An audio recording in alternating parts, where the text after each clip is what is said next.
Hello everyone, my self FCA Rahul Gupta, an indirect tax expert. आज हम बात करेंगे ई-वे बिल पेनल्टी प्रोविजंस के बारे में, जो कि 1 जनवरी 2022 से कुछ अमेंडमेंट्स आई हैं।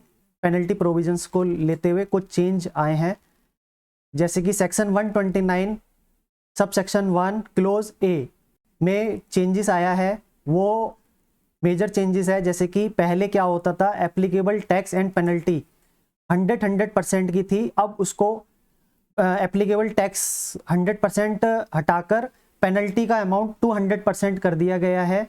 तो 2% ऑफ द टैक्स पेबल कर दिया गया है। तो जैसे कि अगर इनवॉइस के अंदर आपका अमाउंट, टैक्स पेबल का अमाउंट 1 लाख है, तो पेनल्टी आपकी 2 लाख रुपए होगी। ठीक है, ये टैक्सेबल गुड्स के केस में है 200% of the tax payable on such goods. अगर माल का स्वामी इस पेनल्टी को पे करने के लिए आता है सामने, तो 200% ऑफ द टैक्स पेबल की पेनल्टी आपको पे करनी पड़ेगी। ठीक है, अब हम बात करते हैं एग्जेम्प्टेड गुड्स के केस में। अगर क्वेश्चन ये भी आता है कि ये तो टैक्सेबल गुड्स था, अब एग्जेम्प्टेड गुड्स के केस में पेनल्टी क्या होगी, तो पेनल्टी का जो अमाउंट होगा वो 2% of the value of goods और 25,000 which ever is less. Let suppose कि अगर वैल्यू ऑफ गुड्स आपका 1 लाख रुपए है, तो उस पर 2% की पेनल्टी, दैट इज 2,000 रुपीज आपको पे करनी होगी, और 25,000 विच एवर इज लेस। ये CGST एक्ट के अंदर दिया गया है। अगर हम बात करें SGST एक्ट में भी सेम ही पेनल्टी लगेगी, 2% आपकी वैल्यू ऑफ गुड्स की और 25,000। तो इट मीन्स 50,000 तो वो हो जाएगा आपका अमाउंट, और 4% of the value of goods. तो इस तरीके से एग्जेम्प्टेड गुड्स के केस में ये पेनल्टी दी गई है, अगर माल का स्वामी सामने आता है इस पेनल्टी को पे करने के लिए। अब अगर माल का स्वामी नहीं आता इस पेनल्टी को पे करने के लिए, तो कितनी पेनल्टी का प्रावधान है वो भी हम देख लेते हैं। वो पेनल्टी आपकी सेक्शन 129 सबसेक्शन 1 सब क्लोज बी में दी गई है। वो पेनल्टी का अमाउंट है 50% of the value of goods. यहाँ पर 50% of the value of goods, ध्यान देने वाली बात है, यहाँ पर सीधा सीधा वैल्यू ऑफ गुड्स का 50% की पेनल्टी लगेगी। ये CGST एक्ट के हिसाब से है। अगर हम बात करें SGST की, तो ये अमाउंट 50% SGST में भी होगा, तो it means 100% of the value of goods हो जाएगा अमाउंट। और इसको हम कंपेयर करेंगे, और 200% of the tax payable on such goods whichever is higher.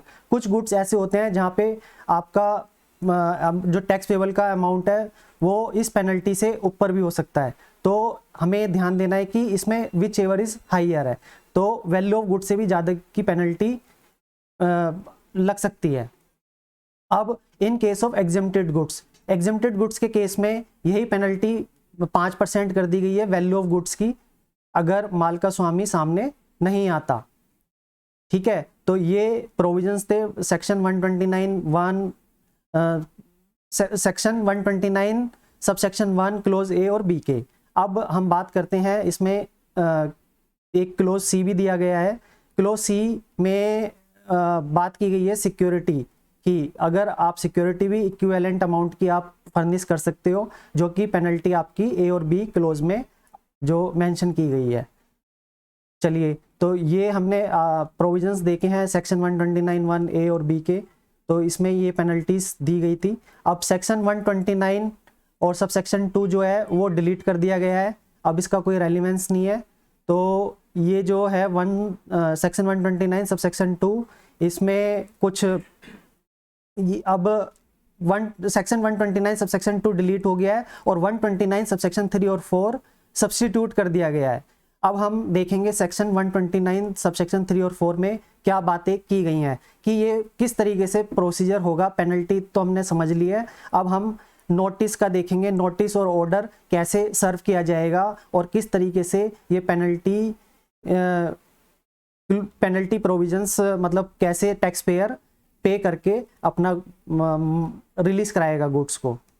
तो इसमें क्या है, प्रॉपर ऑफिसर आपका एक नोटिस इशू करेगा with in 7 days of such detention और सीजर, और उसमें स्पेसिफाई करेगा पेनल्टी का अमाउंट।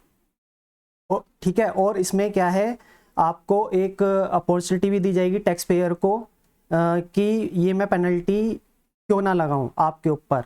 तो इसका रिप्लाई टैक्स पेयर देगा कि क्या है क्या नहीं है, किसकी गलती है, तो उसका रिप्लाई जाएगा।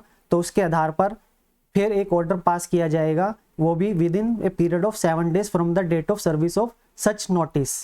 यहाँ ध्यान देने वाली बात है कि जिस दिन नोटिस इशू किया गया है उसके वहाँ से डेट ली जाएगी with in a period of 7 days। तो 7 दिन के बाद ऑर्डर पास हो जाएगा और 15वें दिन आपको पेनल्टी पे करनी है। तो इस तरीके से ये प्रोसीजर है जो कि आपको फॉलो करना है।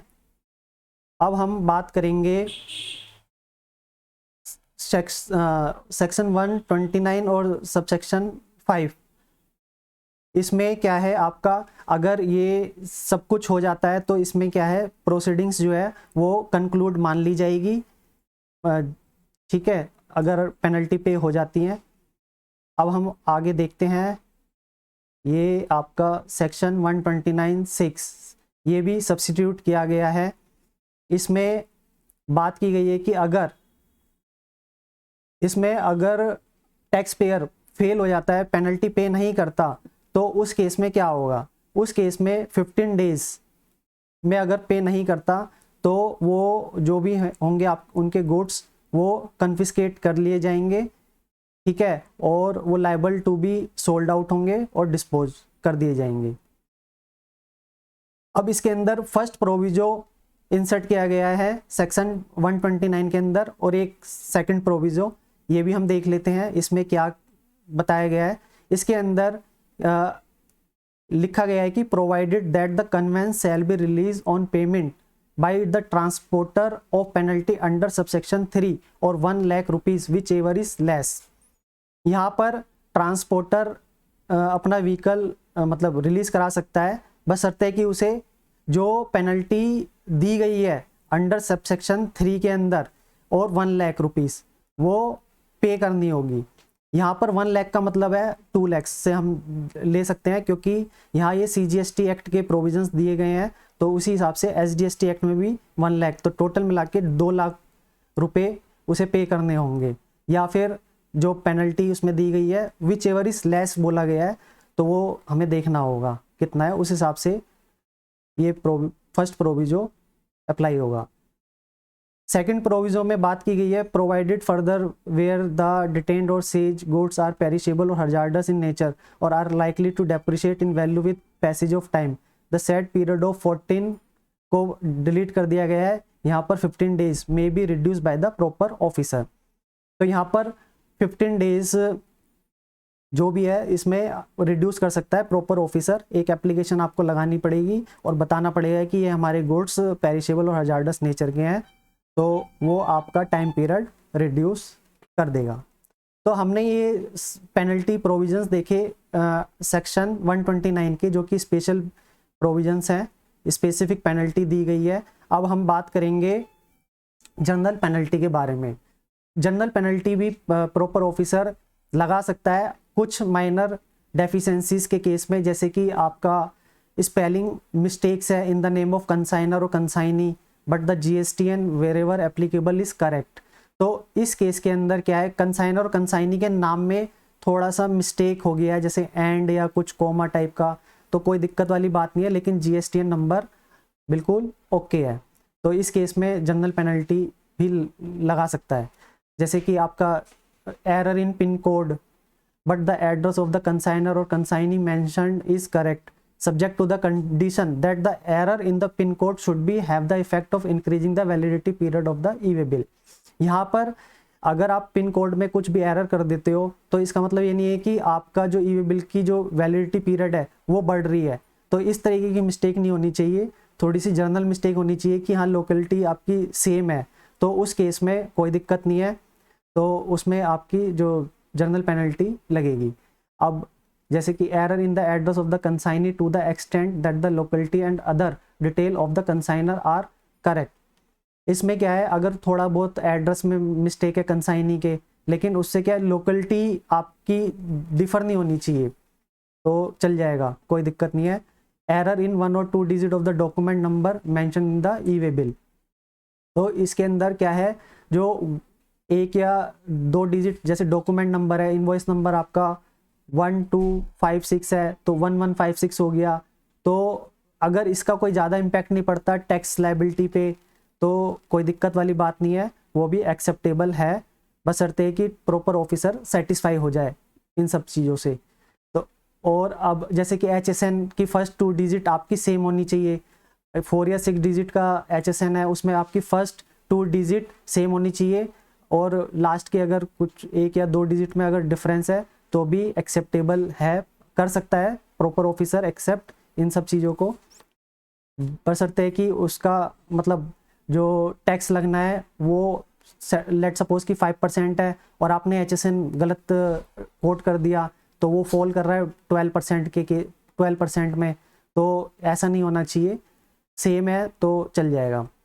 और एरर इन 1 और 2 digit characters of the vehicle number, vehicle number में भी अगर 1 या 2 डिजिट के कैरेक्टर में अगर कुछ डिफरेंस है तो भी चल जाएगा, कोई दिक्कत नहीं है। इसमें आपकी जो जनरल पेनल्टी है अंडर सेक्शन 125 वो लगेगी 500 रुपये CGST एक्ट में और 500 रुपये आपका SGST एक्ट में, टोटल पेनल्टी आपकी 1000 रुपीज़ लगेगी।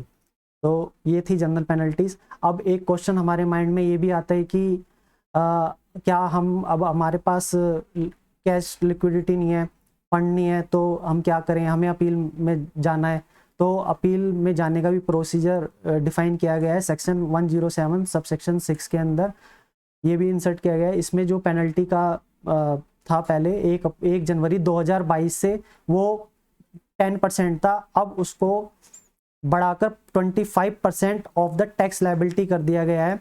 तो अगर टैक्स पेयर अपील में जाना चाहता है तो उस केस में 25% ऑफ द टैक्स लायबिलिटी पे करना होगा पेनल्टी का 25% ऑफ द पेनल्टी। पहले ये क्या था, 10% of the tax liability in case of dispute which is now propose to be 25% of the penalty amount कर दिया गया है। तो 25% ऑफ द पेनल्टी अमाउंट, अगर आप अपील में जाना चाहते हो तो आपको 25% ऑफ द पेनल्टी जो स्पेसिफाइड की गई है 129(1) और 2 में, उस हिसाब से आपको 25% की प्री डिपॉजिट करना पड़ेगा, तभी आप अपील में जा सकते हो।